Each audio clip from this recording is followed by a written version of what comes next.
नमस्कार, मी सौ अवंतिका हेमंत कदम, यशवंतराव चव्हाण महाराष्ट्र मुक्त विद्यापीठ अंतर्गत BEd अधिष्ठान अभ्यासक्रम आहे. त्यातील EDU 401 अध्ययनार्थी व त्याचा विकास या पाठ्यपुस्तकाचे वाचन आपण करणार आहोत. उपघटक 4 बालकांचे अध्ययन, अर्थ व स्वरूप. वेगवेगळ्या मानसशास्त्रज्ञांनी अध्ययनाच्या व्याख्या केल्या आहेत, त्या आपण पाहू. 1. गेट्स यांनी केलेली व्याख्या, अध्ययन म्हणजे अनुभवाद्वारे वर्तन बदल. 2.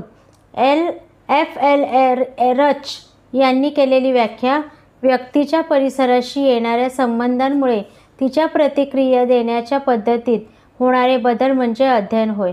3. म्हणजे क्रो अँड क्रो यांनी केलेली व्याख्या, अध्ययन म्हणजे ज्ञान, सवयी व वृत्ती यांचे संपादन होय. थोडक्यात बालक अनुभवातून तसेच आपल्या सभोवतालच्या व्यक्ती व परिसराबरोबर होणाऱ्या आंतरक्रियातून शिकत असतो. त्या अध्ययनाचे स्वरूप काय असते तेही आपण जाणून घेणे महत्त्वाचे ठरते. अध्ययनाचे स्वरूप. अध्ययन ही सतत चालणारी प्रक्रिया आहे. ही प्रक्रिया सहेतुक असते. विशिष्ट उद्दिष्टांच्या पूर्तीसाठी अध्ययन घडून येत असते. कधी अध्ययनासाठी बाह्य प्रेरणा जबाबदार ठरते, जसे स्तुती, निंदा, बक्षीस, स्पर्धा या सर्व गोष्टी प्राप्त व्हाव्यात यासाठी अध्ययन घडते. तर आंतरिक प्रेरणेसुद्धा अध्ययन घडत असते. उदाहरणार्थ, गरज, इच्छा, एखाद्या गोष्टीची गरज भासली की ती पूर्ण करण्यासाठी व्यक्ती कार्यप्रवृत्त होते व अध्ययन घडते. कधीकधी अध्ययनासाठी सराव आवश्यक असतो. सरावामुळे चुकांचे प्रमाण कमी होते, वर्तन अधिक सफाईदारपणे आणि सहज होते.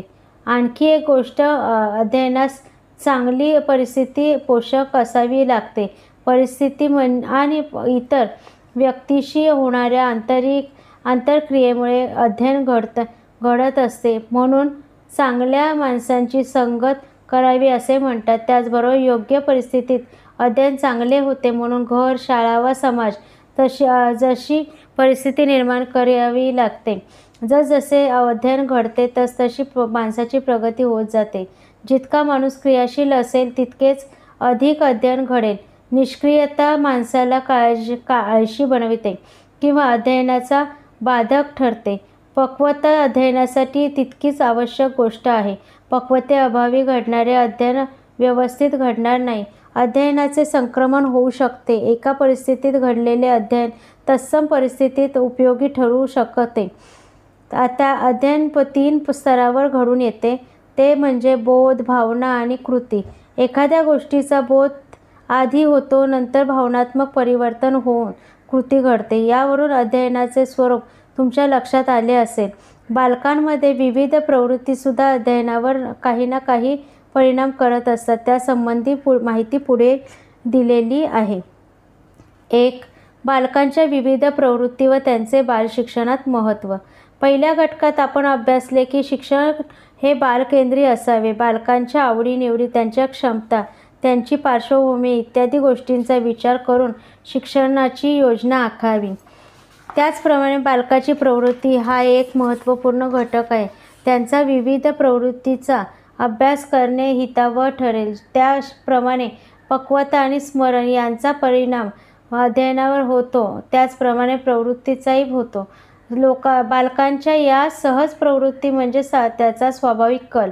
आपण म्हणताना मुलांच्या कलाने घ्यावे लागते. मग हे कल वा सहज प्रवृत्ती म्हणजे काय? तर सहज प्रवृत्ती म्हणजे बालकाचा स्वाभाविक कल होय. जे वर्तन माणसामध्ये जन्मापासून त्याला शिक्षणाची गरज नसते आणि जे उत्स्फूर्तपणे प्रगट होते त्याला सहज प्रवृत्ती असे म्हणतात. यावरून सहज प्रवृत्तीची काही वैशिष्ट्ये सांगता येतील. उदाहरणार्थ, प्रत्येक बालकांमध्ये सहज प्रवृत्ती ही अनुवंशिकतेने येते आणि ती जन्मसिद्ध असते. सहज प्रवृत्ती सार्वत्रिक आढळून येते. सहज प्रवृत्ती अनेक आहेत, परंतु बालकांच्या शैक्षणिक प्रगतीच्या दृष्टीने आपण येथे फक्त 5 प्रवृत्तींचाच विचार करणार आहोत. त्या अशा: अहम प्रवृत्ती, जिज्ञासा, नवनिर्मिती, संचय आणि वात्सल्य. अहम प्रवृत्ती म्हणजे आत्मविश्वास वाढीस लागणे. मला काम करणे जमेलच हा विश्वास निर्माण झाला नाही आणि मनात एक न्यूनगंड निर्माण झाला की मला काही येणारच नाही ही भावना मूळ धरू लागते. त्यातून त्यांच्या शिकण्याची उमेद नाहीशी झाली. परंतु या प्रवृत्तीचा अतिरेक झाल्यावर बालक दादागिरी करू लागेल. अहम प्रवृत्तीची योग्य जोपासना झाल्यास मुलांचे वर्तन, नेतृत्व गुण वाढीस लागतात व त्यांची प्रगती होते. म्हणून ही प्रवृत्ती बालकांपासून सेविकेने जोपासली पाहिजे. बालकात जिज्ञासू वृत्ती निर्माण करण्यासाठी त्यांच्यासमोर नवनवीन छोट्या छोट्या समस्या निर्माण होतील असे वातावरण निर्माण करावे. तसेच सहलीसारखे वेगवेगळे उपक्रम राबवून त्यांना सभोवतालच्या वातावरणाचा परिचय करून द्यावा आणि प्रत्येक घटनेबाबत, प्रयोगाबाबत त्यांच्या मनात कुतूहल निर्माण करावे. त्यानंतरूनच अनेक प्रश्न त्यांच्या मनात तयार होतात. आपोआपच बालक त्यांची उत्तरे शोधण्याचा प्रयत्न करते. मुलांच्या मनात अपार उत्सुकता असते. भोवतालचे सर्व विश्व मुलांना नवे असते. त्यामुळे स्वतः पाहून, हाताने कृती करून, चव घेऊन, वास घेऊन, स्पर्श करून, प्रश्न विचारून मुले नवे विश्व जाणून घेत असतात, त्यांची माहिती मिळवितात. जसजशी मुले मोठी होतात, विचार करू लागतात, तशी या जिज्ञासूतूनच अनेक गोष्टींची मागची कारणे ते शोधतात, आपले ज्ञान पक्के करतात. यातून अनेक शास्त्रीय गोष्टी मुलांपर्यंत पोहोचतात. म्हणून जिज्ञासा ही शिक्षणाची प्रमुख सहज प्रवृत्ती आहे. प्रत्येक मुले नवीन काही करून बघते, त्यातून त्यांच्याकडून नवनिर्मिती होत असते. ही एक सहज प्रवृत्ती आहे. नवनिर्मिती म्हणजे पूर्वीचे अनुभव लक्षात घेऊन नवीन काहीतरी तयार करणे होय. बालकांना दैनंदिन अनुभवातून आपले घर आणि त्यांच्या सभोवतालच्या वस्तूबाबत अनेक अनुभव मिळतात, संधी मिळतात. हा अनुभव त्यांच्या कृतीतून व्यक्त होतो. या प्रवृत्तीमुळे बालक निरनिराळ्या गोष्टी करण्यास प्रवृत्त होते. त्यातून त्याला समाधान मिळते. नवनिर्मितीमध्ये एखादी वस्तू केली पाहिजे असे नाही, तर एखाद्या गाण्याला वेगळी चालना लावणे असते. सारख्या कृतीमध्ये नवनिर्मितीत मोडतात. या प्रवृत्तीतून त्यांच्या कल्पनाशक्तीचा अधिक विकास होत असतो. मुलांनी कल्पना निर्मिती केली तर त्यांचे इतरांकडून कौतुकही होते. म्हणून त्यांना प्रोत्साहन देणे गरजेचे आहे. कल्पना करताना, हाताने एखादी निर्मिती करताना मुलांच्या बुद्धीला चालना मिळते. बारकाईने निरीक्षण करणे, लक्षात ठेवणे, हव्या त्या वेळेस लक्षात ठेवलेल्या गोष्टीचा उपयोग करणे, काही नवीन करताना त्यांची मांडणी, रंगसंगतीने यांचा विचार करणे, अशा अनेक बाजूंचा पुढे निर्मितीच्या वेळेस मुले उपयोग करू लागतात. बालकांचा शैक्षणिक व प्रवृत्ती फारच उपयोगी पडते. कोणतीही नवीन गोष्ट शिकण्यासाठी या प्रवृत्तीची गरज असते. म्हणून बालकांची ही प्रवृत्ती लक्षात घेऊन जरूर असेल तेव्हा त्याला प्रोत्साहन देण्याचा प्रयत्न करा. संचय, वस्तू गोळा करून जपून ठेवण्याचा संचय किंवा संग्रह असे म्हणतात. अशा विविध वस्तू गोळा करण्याच्या मुलांच्या सहज प्रवृत्तीतून मुलांना पुढे काही छंद लागू शकतात. एखाद्या वस्तूंचा संग्रह करत असताना त्यांची माहिती गोळा करायला सुरुवात होते. संग्रहामुळे शोधाशोध सुरू होते. काही दिवसांच्या प्रयत्नातून इतरांना माहिती देण्याचा इतका साठाही तयार होतो. उदाहरणार्थ, वेगवेगळ्या पक्ष्यांच्या पिसांचा संच, पोस्टांच्या तिकिटांचा संग्रह, चित्रांचे संग्रह, फोटोंचा संग्रह. या संग्रहातून बालकांना भूगोल, इतिहास, सामान्य ज्ञान यासारख्या विषयांची गोडी लागते. पुस्तकांच्या संग्रहातून वाचनाची व पुढे लेखनाची सुद्धा गोडी लागते. या प्रवृत्तीचा उपयोग शिक्षणाला, त्याचप्रमाणे जीवन जगण्यासही होतो. या संचयाचे जतन कसे करावे हेही बालकांना समजावून सांगावे. आपल्याकडे नसलेली वस्तू दुसऱ्याकडे असल्यास ती चोरून किंवा संचय करणे हे वाईट आहे, हे बालकांना आवर्जून सांगावे. वात्सल्य, बालकांमध्ये घरातील मोठ्या व्यक्तींच्या वागणुकीवरून इतर प्राणी, वनस्पती किंवा झाडे, इतर मुलांविषयी प्रेम, जिव्हाळा निर्माण झाला. ते दुसऱ्यांच्या भूमिकेत जाऊन त्यांचा विचार करू लागले. म्हणून बालकांच्या या सहज प्रवृत्तीला चांगले खतपाणी घालून त्यांची जोपासना केली जाते पाहिजे. शिक्षकांविषयी बालकांमध्ये प्रेमाची भावना निर्माण होण्यासाठी प्रथम तुम्ही त्यांच्याशी प्रेमाने वागले पाहिजे. शिक्षणासाठी या 5ही प्रवृत्ती अत्यंत महत्त्वाच्या आहेत. त्यामुळे बालपणापासून या प्रवृत्ती विकसित करण्याचे प्रयत्न करायला हवे. अहम प्रवृत्ती, वात्सल्य, संचय, जिज्ञासा, नवनिर्मिती या 5ही सहज प्रवृत्ती शिक्षणासाठी महत्त्वाच्या आहेत असे आपण म्हटले. याचे कारण या सहज प्रवृत्तींचा उपयोग करून आपण बालकांना नवनिर्मिती गोष्टी शिकण्यास मदत करू शकतो. ह्या नवनवीन गोष्टी शिकणे म्हणजे अध्ययन होय. यातून तुम्हाला अध्ययन म्हणजे काय, त्याचे स्वरूप आणि विविध प्रवृत्तींचा त्यांच्यावर होणारा परिणाम कळला असेल. आपल्या ज्ञानेंद्रियांमार्फत अनेक अनुभव घेऊन आपल्या वर्तनात परिवर्तन करतो. त्यांच्या औपचारिक शिक्षणाची सुरुवात बालवाडीपासून होत असते. बालक शिकतो कसा, त्याच्या शिकण्याच्या कोणत्या घटक परिणाम करतात, त्यांच्या शिकण्याच्या पद्धती कोणत्या याचा आपण आता विचार करू. बालकांच्या अध्ययन पद्धती व परिणाम करणारे घटक. आपण पाहिले की बालक आपल्या अनुभवातून शिकत असतो. कधीकधी तो मोठ्यांचे अनुकरण करतानाही आढळतो. कधी एखादी खेळणी वेगवेगळ्या पद्धतीने हाताळून बघतो. विशेषतः बॅटरीवर चालणाऱ्या खेळण्या चालवण्याचा प्रयत्न करत असतो. त्यांचे अनुभवणे, हाताळणे, बघणे, प्रयत्न करणे दुसरे काही नसून शिकणे म्हणजे अध्ययन करणे होय. बालकांचे निरीक्षण करून, प्रयोग करून त्यांचा अध्ययन पद्धती शास्त्रज्ञांनी मांडल्या आहेत. त्या अशा अध्ययन पद्धती निरीक्षण व अनुकरणातून शिकणे, अभिसंधान प्रबलनातून शिकणे, मर्मदृष्टी प्राप्त होऊन शिकणे. यात पद्धतींचा थोडक्यात विस्ताराने आपण अभ्यास करणे इष्ट ठरेल. 1. निरीक्षण व अनुकरण पद्धती. दुसऱ्यांच्या वर्तनाचे अनेक वार निरीक्षण करून त्यांचे अनुकरण करून ती गोष्ट करण्याचा प्रयत्न करणे म्हणजे निरीक्षण व अनुकरणातून शिकणे होय. बालक अनेक गोष्टी अनुकरणाने शिकतात, जसे बोलणे, लिहिणे, चित्र काढणे, विशिष्ट पद्धतीने वागणे इत्यादी. अनुकरणाने अध्ययन घडून येण्यासाठी प्रथम निरीक्षण केले जाते व नंतर अनुकरण. बालकांना निरीक्षणाची अधिकाधिक संधी देणे व योग्य अनुकरणातून घडून यावे यासाठी वारंवार प्रयत्नांना वाव देणे महत्त्वाचे असते.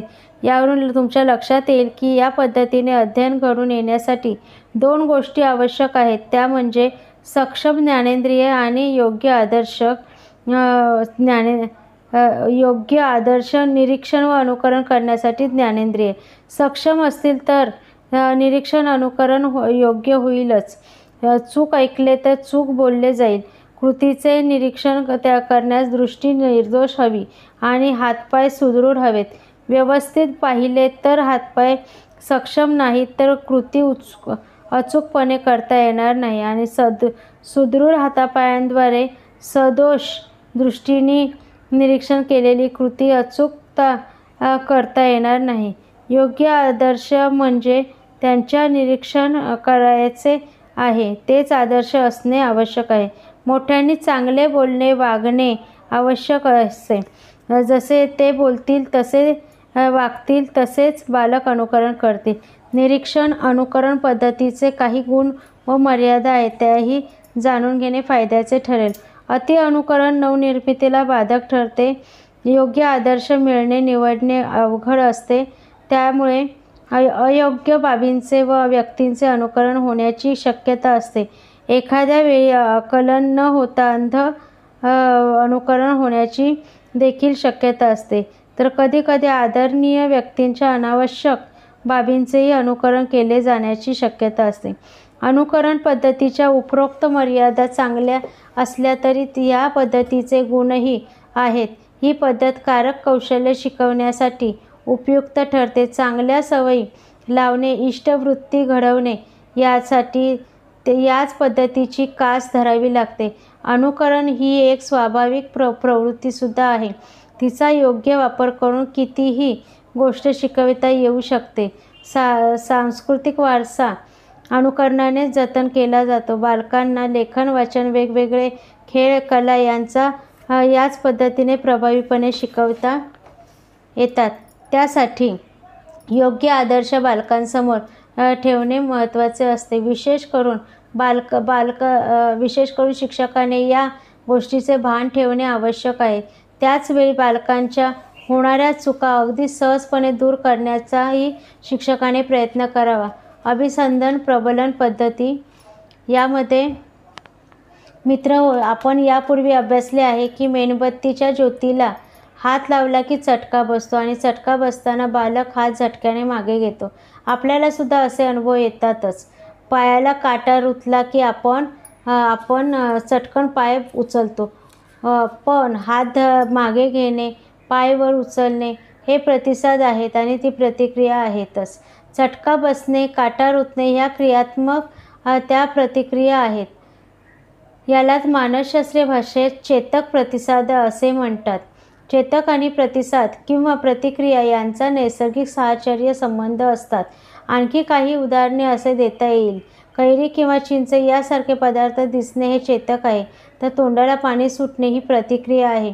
जोराचा आवाज हे चेतक आणि आवाजाच्या दिशेने धावत जाणे, काय झालं म्हणून विचारणे या प्रतिक्रिया होत.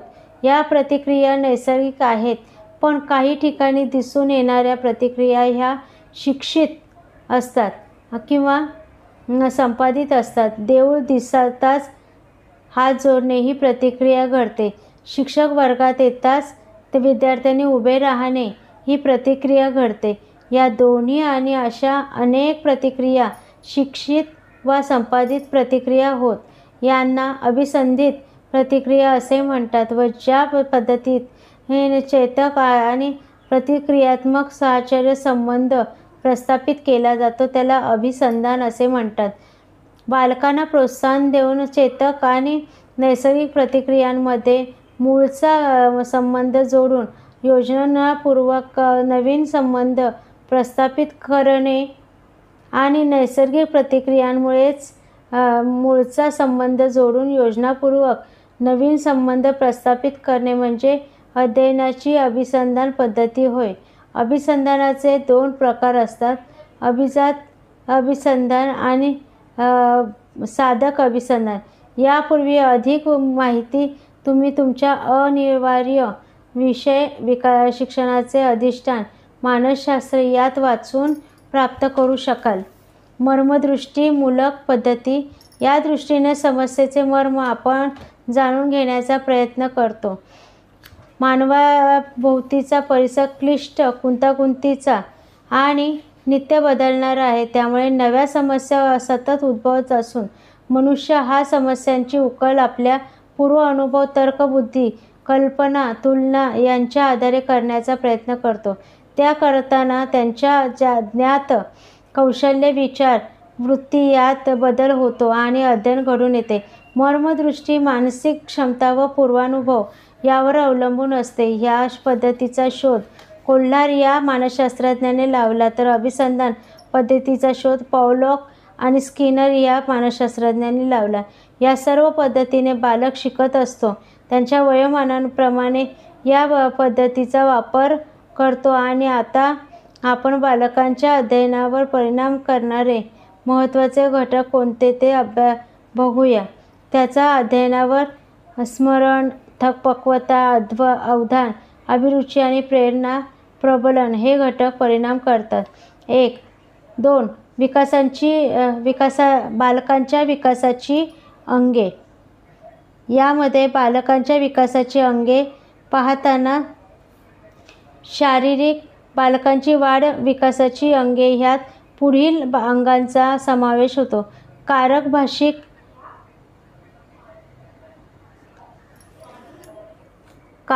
भाषिक, मानसिक व बौद्धिक, भावनिक, सामाजिक इत्यादी ह्या सर्व अंगांनी बालकांचा विकास झाल्यास त्यांचा एक संतुलित व्यक्तिमत्व म्हणून विकास होऊ शकतो. ह्या घटकात या प्रत्येकाचा आपण सविस्तर अभ्यास करणार आहोत.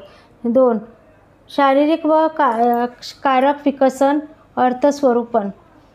शारीरिक विकास म्हणजे मुलांच्या जन्मानंतर त्यांची उंची, वजन, स्नायू, आंतरिक अवयव या घटकांत होणारी वाढ साधारणतः मुलांची उंची व वजन यात वयोमानाप्रमाणे काही प्रमाणबद्धता असते. उदाहरणार्थ 12 महिन्याच्या मुलाचे सरासरी वजन 9 ते 9.5 किलो इतके असते, तर 4 वर्षाच्या मुलांच्या बाबतीत ते 16 ते 16.25 किलो इतके अपेक्षित असते. मुलांच्या बाबतीत ते अनुक्रमे 8 ते 8.25 किलो ते 16.5 किलोपर्यंत इतके असते. त्याचप्रमाणे उंची ही 73.4 सेंटीमीटर आणि 103.2 सेंटीमीटर मुलांच्या बाबतीत, तर मुलींची 72.1 आणि 103.4 इतकी असते. अर्थात ठरल्याप्रमाणे वजन व उंची नसणारी मुले अविकसित, बारीक, अशक्त आहेत अशा अर्थ आपण घेऊ शकतो. काही मुले मुळातच बारीक असू शकतात. कदाचित आनुवंशिक घटकांचा तो परिणाम असेल. कारक विकास अर्थ शरीरातील स्नायू व नसा यांच्या क्रियातील समन्वयामुळे शरीराच्या ज्या विविध हालचाली होतात त्यांना कारक विकास म्हणतात. आपले शरीर जी काही हालचाल करतात ती स्नायूंच्या मदतीने होत असते. काही स्नायू सतत कार्यरत असतात. उदाहरणार्थ हृदय, जठर, आतडे इत्यादींचे कार्य बंद पडले तर शरीर निष्क्रिय किंबहुना मृतप्राय होईल. पण काही स्नायू, विशेषतः हातपायातील स्नायू, हे आपल्या हवे तेव्हाच कार्य करतात. हे दोन्ही प्रकारचे स्नायू स्वतः कार्यरत असणारे आणि आज्ञेप्रमाणे कार्य करणारे शरीरात असतात. वयोमानाप्रमाणे स्नायूंची वाढ होत असते. वाढीबरोबरच विकासही होत असतो. वाढ प्रत्यक्ष दिसत नाही, तर विकास कृतीतून अभिव्यक्त होत असतो. उदाहरणार्थ मूल सुरुवातीला आपल्या बोटांनी पेन्सिल पकडून लिहू शकत नाही, पण हळूहळू ते पेन व्यवस्थितपणे धरू शकते. हा त्याचा विकासाचा आहे. या प्रक्रियेत स्नायूंचा विकास आणि त्यावर नियंत्रण प्राप्त होत असते. त्याद्वारे एखादी गोष्ट करण्याचे कौशल्य साध्य होतात. शरीरात अनेक स्नायू असतात आणि त्यांच्या आकारावरून कारक विकासाचे 2 प्रकार पडतात. एक स्थूल कारक विकास आणि दुसरा आहे सूक्ष्म कारक विकास. स्थूल कारक विकास म्हणजे मांडी, पोटऱ्या, दंड, कोपरापर्यंत, मनगटापर्यंत, तसे पाठ, मान यांमधील स्नायू आकाराने मोठे असतात, म्हणून आपण ज्यांना स्थूल स्नायू असे म्हणतो, व त्यांच्या सहाय्याने होणाऱ्या हालचालींना किंवा कौशल्यांना, त्यांच्या विकासाला स्थूल कारक विकास असे म्हणतात. सूक्ष्म कारक विकास हातापायांची या बोटांची स्नायू असतात. त्यांच्या सहाय्याने होणाऱ्या कौशल्य विकासाला सूक्ष्म कारक कौशल्य असे म्हणतात. असे म्हणतात की कारक कौशल्याच्या बाबतीत असे स्पष्ट दिसून येते की स्थूल स्नायूंचा विकास आधी आणि सूक्ष्म स्नायूंचा विकास क्रमाक्रमाने नंतर होतो. यावरून विकासासंबंधी एक महत्त्वाचे मूलतत्त्व लक्षात येते, ते म्हणजे विकासाची दिशा शरीराच्या मध्याकडून बाजूला व डोक्याकडून पायाकडे असते. या विकासात व्यक्तिभिन्नता आढळते. प्रत्येक मुलात एखादे कौशल्य ठरलेल्या वयाच्या काही महिने लवकर अथवा उशिरा विकसित होऊ शकते, हे लक्षात घ्या. कारक विकासातील घटक शारीरिक विकासाप्रमाणे कारक विकासावर अनेक घटक परिणाम करतात, जे म्हणजे आनुवंशिकता, परिपक्वता, मुलांवर आणलेले जाणारे कमी जास्त दडपण, मुलांच्या योग्य वेळी विशिष्ट कौशल्यांचे प्रशिक्षण, सराव, योग्य जपणूक आणि कौशल्य विकासासाठी किंवा कौशल्य शिकण्यासाठी उपलब्ध संधी, आहार, आजार, झोप व विश्रांती. आता पहिला आहे आनुवंशिकता. मुलांचे आई-वडील दोघेही उंच असतील तर मुले उंच आढळतात. त्याचबरोबर त्यांचे चेहऱ्याची ठेवण, हातापायांची लांबी व मुलांची चण यावरही आनुवंशिकतेचा परिणाम होतो.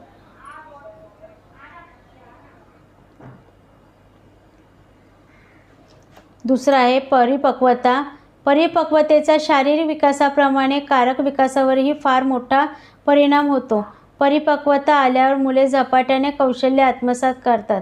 म्हणून 6 महिन्याच्या मुलाला चालण्यास शिकवणे हे अयोग्य ठरते, कारण कितीही प्रयत्न केले तरी मूल चालू शकत नाही. याउलट 12 महिन्याचे मूल झाले की ते स्वतः चालण्याचा प्रयत्न करू लागते, कारण त्यांचे शरीर तेव्हा त्या कृतीस परिपक्व झालेले असते. तिसरा मुद्दा, मुलांवर आणले जाणारे कमी जास्त दडपण.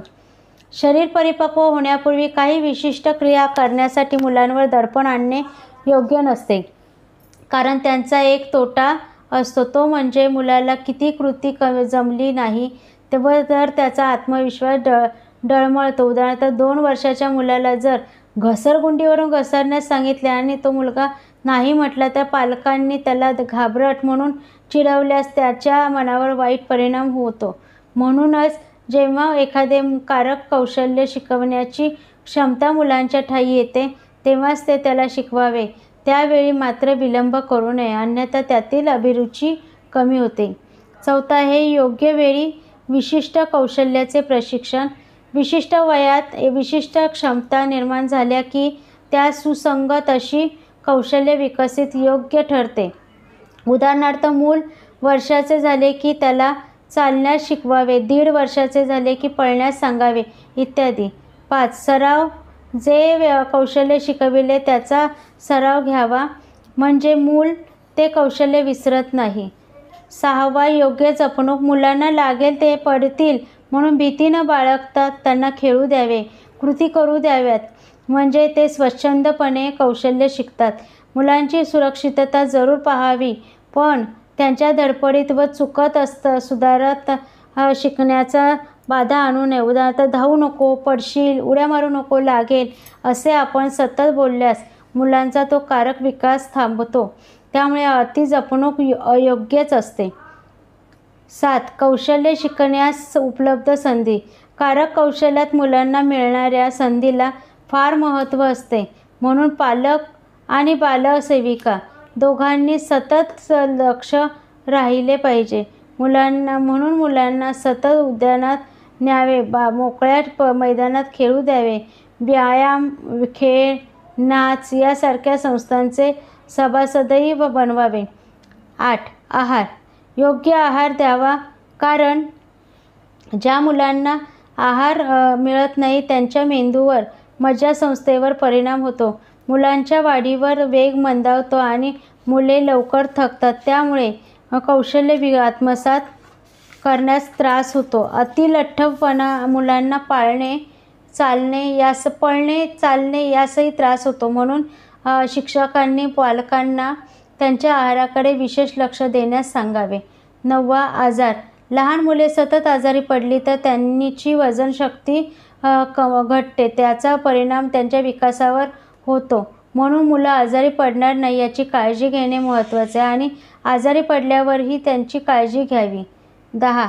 झोप व विश्रांती.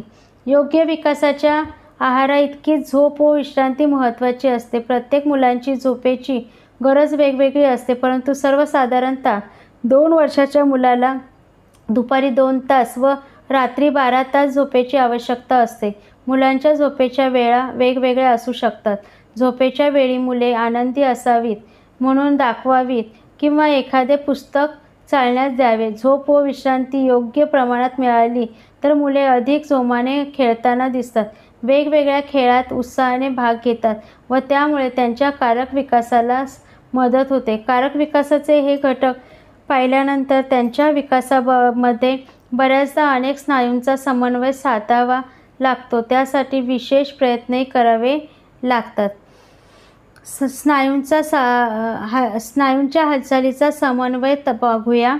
कारक कौशल्याचे आपल्याला साधारणपणे 2 विभाग पाडता येतील. ते खालील आकृत्यांमध्ये दाखवले आहे. कारक कौशल्ये. छोट्या स्नायूंचा वापर करून अवगत होणारी सूक्ष्म कारक कौशल्ये आणि मोठ्या स्नायूंचा वापर करून अवगत होणारी ढोबळ कारक कौशल्ये. काही कौशल्यांमध्ये छोट्या स्नायूंचा वापर होतो तर काहींमध्ये मोठ्या स्नायूंचा. ढोबळ कारक कौशल्यांसाठी संपूर्ण शरीराचा समन्वय आवश्यक असतो. उदाहरणार्थ लंगडी खेळताना पाय, हात, पाठ, बोटे सर्वांचा समन्वय साधावा लागतो. मोठ्या स्नायूंच्या प्रमाणे छोट्या स्नायूंचाही समन्वय साधून काही कौशल्ये मुले आत्मसात करू शकतात. उदाहरणार्थ चित्र रंगवणे, दोऱ्यात मणी ओवणे इत्यादी. यात डोळे व बोटांच्या स्नायूंचा समावेश आहे. या ठिकाणी वयोमानानुसार कारक कौशल्ये सांगितली आहेत. 1.5 ते 2 वर्षे आणि 2.5 ते 3 वर्षे वयोगटातील मुले. 1.5 ते 2 वर्षे वयोगटातील मुले चालायला शिकतात, बोट धरून पायऱ्या चढू शकतात, धावताना अचानक थांबण्याचा प्रयत्न करतात, पडतात, दोन्ही पावले एकदम उचलून आधाराने उड्या मारतात, चेंडू फेकतात, मणी हातात धरू शकतात, तोल सांभाळतात, पेन हातात पकडतात. तर 2.5 ते 3.5 वर्षे वयोगटातील मुले सरळ चालू शकतात, स्वतंत्रपणे पायऱ्या चढतात, धावता धावता थांबू शकतात, स्वतंत्रपणे उड्या मारतात, चेंडू पकडण्याचा प्रयत्न करतात, मणी दोऱ्यात ओवतात, तोल सांभाळून नाचतात, पेनाने चित्र काढतात. या सर्व कृती स्नायूंचा समन्वय महत्त्वाचा आहे. स्नायूंचा कौशल्यपूर्ण वापर करणाऱ्या कौशल्यांचा विकास. मुलांची शारीरिक वाढ योग्य झाली की त्यांच्यात विशिष्ट कौशल्ये शिकण्याची क्षमता प्राप्त होते. पालकांनी ते ओळखून त्यांचा विकास करणे गरजेचे असते. मुलांचे स्नायू बळकट व परिपक्व होण्यासाठी पालकांनी, शिक्षकांनी पुढील गोष्टी कराव्यात. समवयस्कांबरोबर खेळणे. मुलांना समवयस्कांबरोबर मोकळे खेळू द्यावे. त्यावरून उगाचच कशाची भीती घालू नये. त्यांच्या नैसर्गिक प्रवृत्तींना वाव द्यावा. बालकांच्या नैसर्गिक प्रवृत्तींना केवळ वाव देऊन बऱ्याच वेळा चालत नाही, तर त्यांना ते कौशल्य आत्मसात करण्यासाठी कोणाचा तरी आदर्श द्यावा. मुले अनुकरणप्रिय असतात, म्हणून त्यांनी जी कौशल्ये शिकावीत असे वाटत असते ती आपण करावीत. उदाहरणार्थ मुलांना व्यायाम करावासा वाटत असेल तर आपणही तो करावा. समवयस्कांचे अनुकरण मुले चटकन करतात, म्हणून त्यांना समवयस्कांशी ओळख करून त्यांचेच आदर्श द्यावेत. ते कौशल्य करण्यास प्रेरणा द्यावी. परिणामतः ते कौशल्य शिकण्यास प्रयत्न करतात. परिणामांचा परिणाम म्हणजे खेळताना मूल पडले तर ते ती गोष्ट करण्याचे टाळते, तेव्हा पुन्हा ते पडणार नाही याची त्याला काहीच गोष्टी सांगाव्यात व त्याला ते कौशल्य शिकण्यास मदत करावी, म्हणजे त्याचे ते कौशल्य विकसित होते. हस्तकौशल्यात उजव्या हाताचा वापर.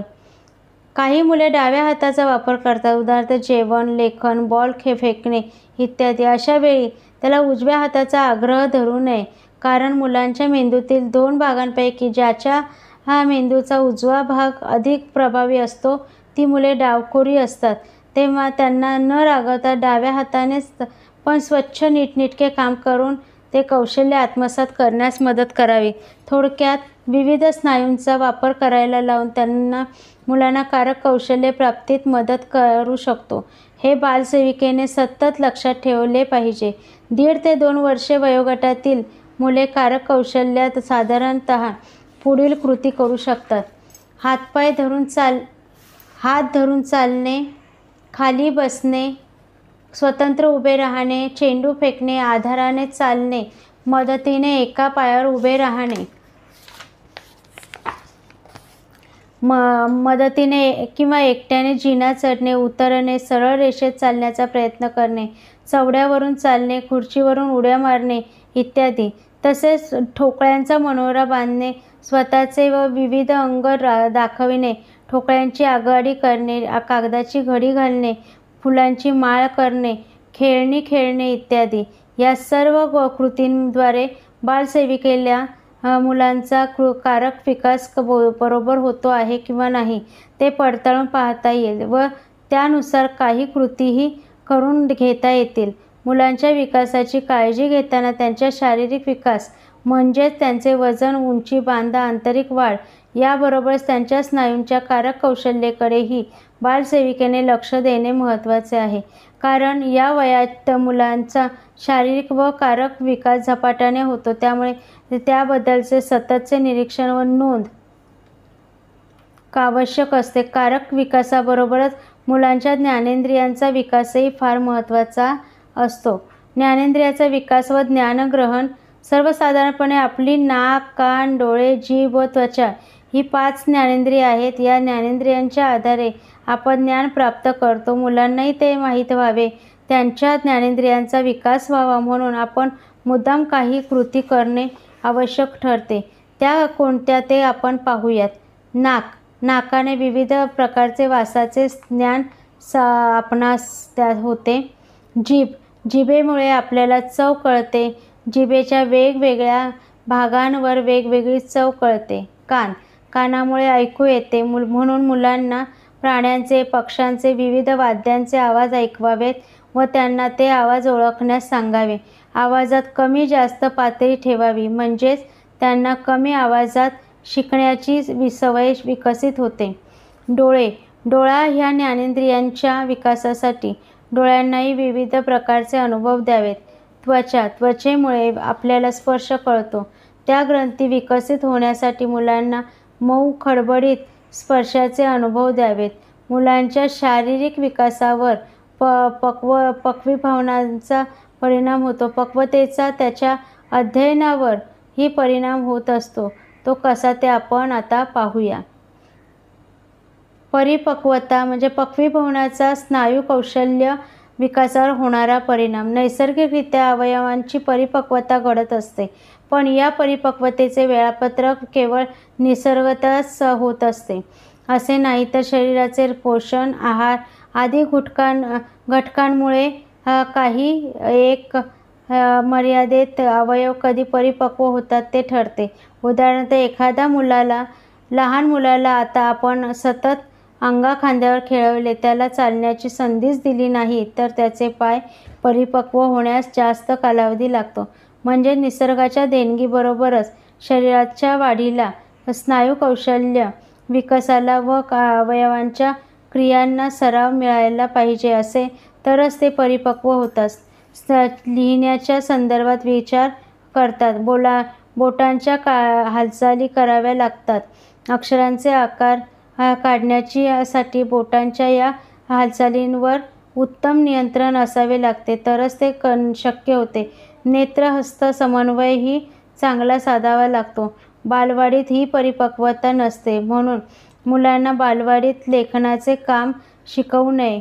सक्तीने हे काम केल्यास मुलांवर ताण पडतो व ती लिखाणाचा कंटाळा करू लागतात, म्हणून बालवाडीत लेखनपूर्व तयारी करावी असे म्हटले जाते.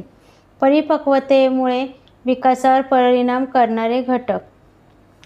परिपक्वतेमुळे आपोआप घडून येणारा कारक विकास व ज्याला प्रशिक्षणाची आवश्यकता आहे असा कारक विकास असे 2 प्रकारचे विकास घडत असतात. परिपक्वतेमुळे घडणाऱ्या कारक विकासावर शिक्षण, संधी मिळणे याचा फारसा परिणाम होत नाही. तसेच घरातील वातावरणाचा परिणाम होत नाही. फक्त तीव्र मतिमंदता असणाऱ्या मुलांमध्ये परिपक्वतेमुळे होणाऱ्या विकासावर परिणाम झालेला दिसतो. बालकाचा भाषिक विकास. भाषेचा उपयोग अनेक कारणांसाठी होतो. एकमेकांशी बोलणे, गरजा भागविणे, विचार करणे, आपल्या भावना प्रगट करण्यासाठी, सभोवतालच्या जगाची ओळख करून घेणे, अशा अनेक कारणांनी आपण भाषेचा उपयोग करतो. भाषा खूप महत्त्वाची आहे. भाषेशिवाय माहिती मिळवणे, स्मरणात ठेवणे आणि योग्य वेळी वापर करणे, विचारशक्तीचा विकास होणार नाही. भाषेतून विचार केला जातो, उत्तरे मिळविली जातात, माहिती जमा होते. भाषा विकासाची वैशिष्ट्ये. भाषा हे इतरांशी संबंध साधण्याचे व ते दृढ करण्यासाठी उपयोगी पडणारे एक माध्यम आहे. भाषेद्वारेच आपण आपल्या मनातील विचार दुसऱ्यांपर्यंत पोहोचवतो. भाषा संबंध साधते व भाषा संबंध तोडते. इतर प्राण्यांपेक्षा मानवाची भाषा प्रगत अवस्थेत आहे. भाषा जन्मतः येत नसते, तर प्रयत्नाने येते. मूल प्रत्यक्ष बोलू लागल्याप्रमाणे त्याचे रडणे, आवाज करणे व खाणाखुणा करणे या 3 क्रिया भाषेच्या दृष्टीने महत्त्वाच्या असतात.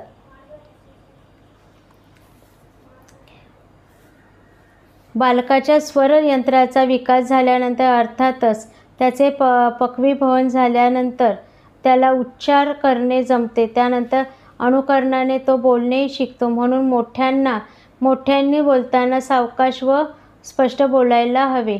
मुलांची जसजशी शारीरिक वाढ होत जाते तसतसा भाषिक विकासही होत जातो. या भाषिक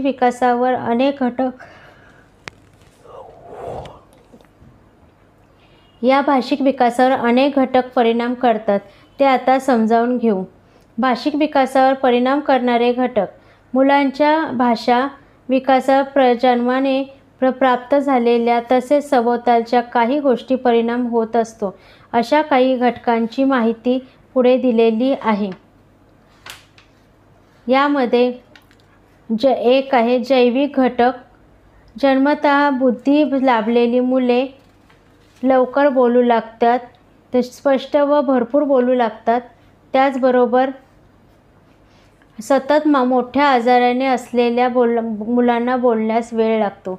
परिपक्वता आणि शिक्षण. भाषा येण्यासाठी काही अवयवांची पूर्ण वाढ होणे आवश्यक असते.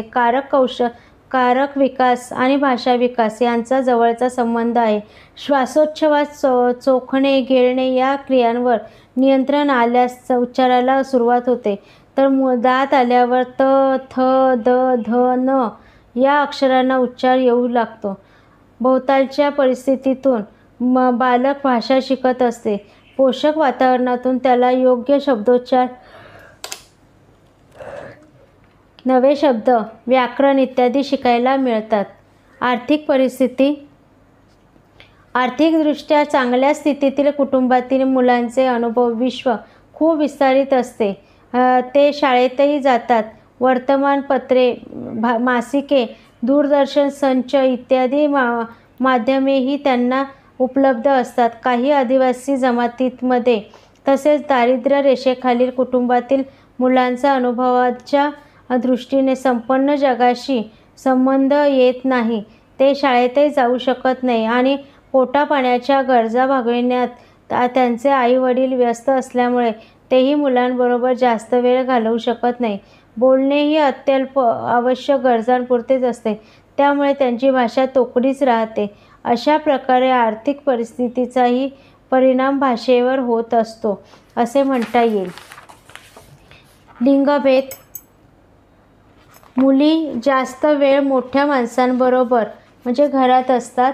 त्यांच्यासमोर सतत आईचा आदर्श असतो. म्हणून कदाचित प्राथमिक शाळेत वयात मुलींची भाषा मुलांपेक्षा समृद्ध असते. जनमाध्यमे, दूरदर्शन, आकाशवाणी, चित्रपट, व्हिडिओ तसेच पुस्तके, कॉमिक्स यांमधून भाषा समृद्ध होते, पण यांचा वापर वाजवीपेक्षा जास्त होऊ नये. खरा विकास मोठ्यांच्या सहवासातून घडू शकतो. भाषा विकासावर परिणाम करणारे मानवी घटक. घरातील वातावरणाची भाषा विकासावर मुलांच्या कळत नकळत परिणाम होत असतो. या मानवी घटकांमध्ये पालक व कौटुंबिक शेजारी मुले मोठ्यांचा प्रत्येक शब्द लक्षात ठेवतात, म्हणून आपले शब्द वावगे असू नयेत याचे भान प्रौढांनी ठेवले पाहिजे. भाषिक विकास आणि बौद्धिक विकास हे एका नाण्याच्या दोन बाजू आहेत. ते वेगळे करता येत नाहीत. बौद्धिक विकासाखेरीज भाषेला पैलू पडणार नाहीत, कारण आकलन शक्ती जितकी अधिक तितकेच भाषा आत्मसात करण्याचे कौशल्यही जास्त. मुलांना आपल्या भावना कळत नाहीत, त्या व्यक्त कशा कराव्यात हेही कळत नाही. म्हणून त्यांच्या भावना समजून घेण्याची जबाबदारी पालक व शिक्षकांवर अवलंबून असते. केवळ समजून घेतल्याने चालणार नसून त्या भावना समाजमान्य पद्धतीने व्यक्त करायला शिकवणे ही सुद्धा जबाबदारी त्यांचीच आहे. घरातून ही शिकवण होत असते हे आपणास माहीत आहे. भावना म्हणजे मनाची व शरीराची प्रक्षुब्ध किंवा उत्तेजित स्थिती होय. मुलांना राग येतो, आनंद होतो, रडू येते, या सगळ्या गोष्टी म्हणजे भावनांचे प्रतीक आहे. भावना सुखकारक किंवा दुःखकारक असतात. प्रेम, वात्सल्य, आनंद, समाधान त्यात या सुखकर भावना होत मत्सर, राग, द्वेष लोभ, स्वार्थ या दुःखकर भावना होत. या भावना कशा निर्माण होतात याचा विचार केला असता मनात चलबिचल होऊन भावनांची निर्मिती होत असते हे लक्षात येते. भावना निर्माण झाल्या की त्यांचा शरीरावर परिणाम होतो. उदाहरणार्थ, भीती वाढली की धडधडणे, घाम येणे, राग आला की मुठी आवळणे, आनंद झाला की उड्या मारणे इत्यादी. कधीकधी भावना निर्माण झाल्यामुळे काही कृती मुद्दामच करावीशी वाटते. राग आला की मुठी आवळल्या जाणे हा भावनेचा शरीरावर होणारा परिणाम आहे. आनंद झाला की नाचणे या कृती त्या भावनेच्या प्रेरणेतून होत असतात. या प्रकारे भावनांची अभिव्यक्ती होत असते. ती लहान मोठ्यामध्ये वेगवेगळी आढळते. भावना त्याच असतात पण कृती वेगळी होत असते. राग आला की लहान मुलं खेळणे, फेकते, खाली लोळते, ओरडले हे तर आपण मोठी व्यक्ती असे करत नाही. चेहरा लाल होणे हा परिणाम दिसून येईल आणि कृती फार तर जोराने बोलणे किंवा त्या ठिकाणाहून निघून जाणे, तेही पाय आपटत अशी कृती होऊ शकते. भावनांचा बालकांच्या व्यक्तिमत्वावर फार परिणाम होत असतो. त्या बालकांच्या आंतरिक, शारीरिक व मानसिक दृष्ट्या परिस्थितीशी जुळवून घेण्याशी निगडीत असतात व त्याच्या वर्तनातून दिसून शिकवायचे असेल तर खोड्या केल्यावर त्यांना रागावण्यापेक्षा किंवा रागावण्याऐवजी प्रेमाने समजावून सांगणे योग्य ठरते. रागावल्यामुळे आपल्या मुलासमोर जरी ते शांत राहिले तरी आपल्या मागे ते खोड्या करतच राहतील. तसेच वर्गातील एखाद्या मुलाला सारखे जवळ घेणे, त्यांच्याकडे लक्ष देणे यामुळे मुले त्याला दूर करतात. मुलांच्या चांगल्या कृतींकडे लक्ष दिले नाही तर ते दुखावले जातात, आक्रस्ताळपणे करू शकतात. म्हणून बालकांच्या भावना समजून घेऊन कृती करणे आवश्यक ठरते. भीती, असुरक्षिततेची भावना, एखादा अनुभव किंवा घटक यातूनही भीती निर्माण होते. कधी मोठ्यांच्या अनुकरणातूनही भीती निर्माण होते. काही गोष्टीत भीती काही विशिष्ट वयात वाटत असते. राग येण्याची विविध कारणे असू शकतात. शरीरावर ताण पडणे, थकवा येणे किंवा एखाद्या कृतीत अडथळा येणे यामुळे राग येतो. कधीकधी अतिशिस्त लावण्याचा प्रयत्न केला तरी मुलांना राग येतो, तर कधी आपल्याला मोठ्यासारखे करता येत नाही म्हणूनही त्यांना राग येतो. त्यांची इच्छा पूर्ण झाली नाही तसेच बदलण्याचा प्रयत्न केला तरी मुलांना राग येतो. या व्यतिरिक्त मुलातील वातावरण अतिशय रागट, वडील, शाळेतील कृती, इतरांशी तुलना, आईवडिलांचा हुकूमशाही कारभार, तसे वेळेचे बंधन पाळणे अशा गोष्टीसुद्धा घरातील वातावरणास आणि रागास कारणीभूत ठरू शकतात. चिंता, बालकांनासुद्धा चिंता वाटत असते. भीती आणि चिंता यात फरक असतो. मत्सर म्हणजे रागाची परिणती होय. खरे तर बालकांच्या भावना जास्त काळ टिकत नसतात, पण एखादी प्रतिकूल गोष्ट सारखी होत राहिली आणि सारखा त्याच गोष्टीचा राग येत असला तर त्याचा शेवट मत्सरमध्ये होऊ शकतो. काळजी ही प्रतिकूल भावना जरी वाटत असली तरी बालकांच्या दृष्टीने ती अनुकूल आहे. स्वतःची काळजी स्वतः न घेणे योग्य नाही. जे पालक बालकांची खूप काळजी घेतात त्यांचे पालक परावलंबी बनते, निष्काळजी बनते आणि याचा अनुभव किंवा परिणाम आयुष्यात निष्काळजीपणे वागणे, आत्मविश्वासाचा अभाव आणि परावलंबित्व यात होतो.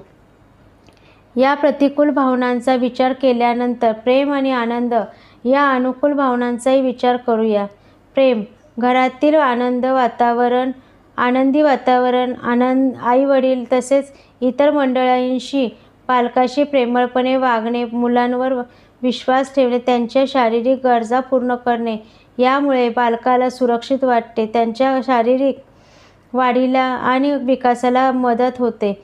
आनंद प्रेमातून निर्माण होत असतो. पालकाशी प्रेमपूर्ण व्यवहार त्याच्या शारीरिक वाढीवर होतो.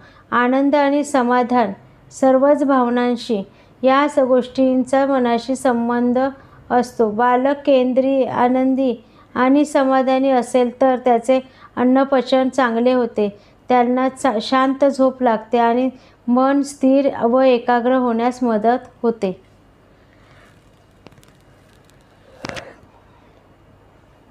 बालकांशी व्यवहार करताना समभाव असणे आवश्यक आहे.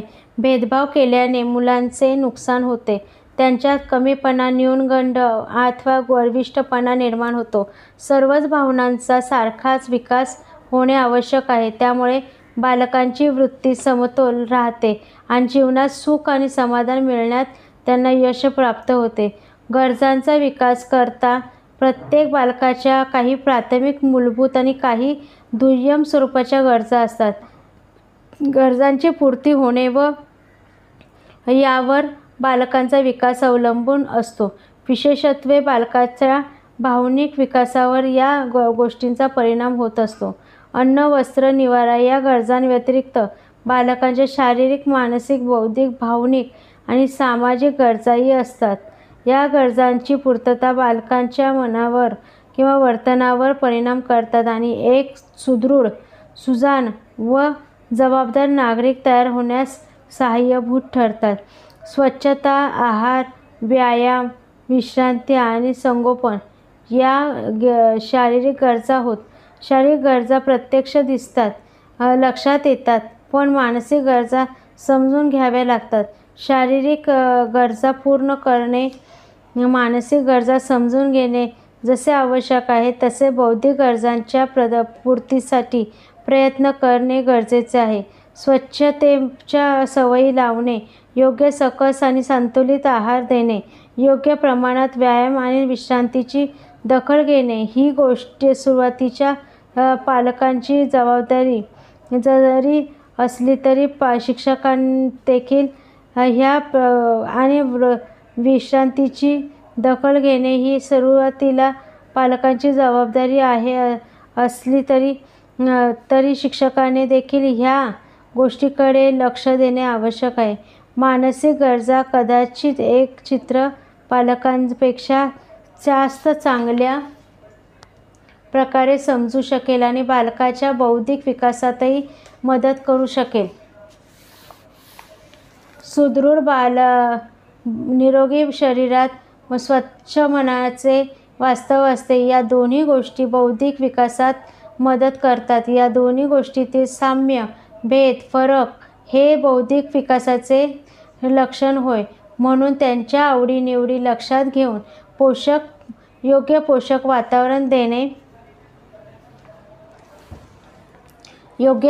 वातावरण देणे हे गरजेचे असते. त्याचबरोबर या दोन्ही गोष्टी बौद्धिक विकासात मदत करतात. या दोन्ही गोष्टींमध्ये साम्य, भेद, फरक कळणे हे बौद्धिक विकासाचे लक्षण होय. म्हणून त्यांच्या आवडीनिवडी लक्षात घेऊन योग्य पोषक वातावरण देणे अत्यंत जरुरीचे असते. गणित, विज्ञानाचे खेळ त्यांच्या बौद्धिक विकासाला वृद्धिंगत करण्यास पोषक ठरतात. ज्याप्रमाणे शारीरिक, मानसिक गरजांची पूर्ती आवश्यक आहे, त्याचप्रमाणे भावनिक गरजांकडे लक्ष देणेही आवश्यक आहे. भावनांना वळण लावणे लहान वयात जास्त योग्य ठरते. उदाहरणार्थ, चोरी करणे, गैरवर्तन करणे, आक्रस्ताळपणे, हट्टीपणा करणे उद्भवत नाही. भावनिक विकासाबरोबरच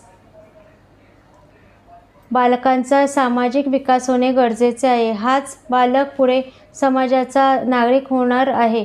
ज्या समाजात तो राहतो त्याच्या काही रूढी, परंपरा, चालीरीती यांचा त्यांच्यावर परिणाम होत असतो. या गोष्टी त्यांच्या विकासाच्या दिशा ठरवतात. समाजात घडणाऱ्या गोष्टी, सणवार ह्या त्यांच्या सहज प्रवृत्तींना आणि स्थिर प्रवृत्तींना चालना देतात. इतरांच्या संपर्कात येऊन त्याला कृतीतही गोष्टी कळतात. स्वतःतील उणिवा, चांगल्या किंवा वाईट गोष्टी यांची त्याला जाणीव होते. समवयीन मुलांमध्ये खेळून तो सहज वाढतो. त्यांचे मन संकुचित राहत नाही आणि त्यातून संघवृत्ती, मनमिळाऊपणा निर्माण होतो. यावरून सामाजिक विकासाचा अर्थ लक्षात येतो. सामाजिक विकास म्हणजे समाजमान्य वर्तन विकास. यासाठी बालकाचा काही गोष्टी आत्मसात कराव्या लागतात, काही क्षमता प्राप्त करून घ्याव्या लागतात. तो काही गोष्टींना नकार देतो. ही सामाजिकतेची पहिली पायरी. मी हा अहंभाव सहज प्रवृत्ती तीव्र असते. हळूहळू ती कमी होते. ती सहकार्याच्या जाणीवेमुळे.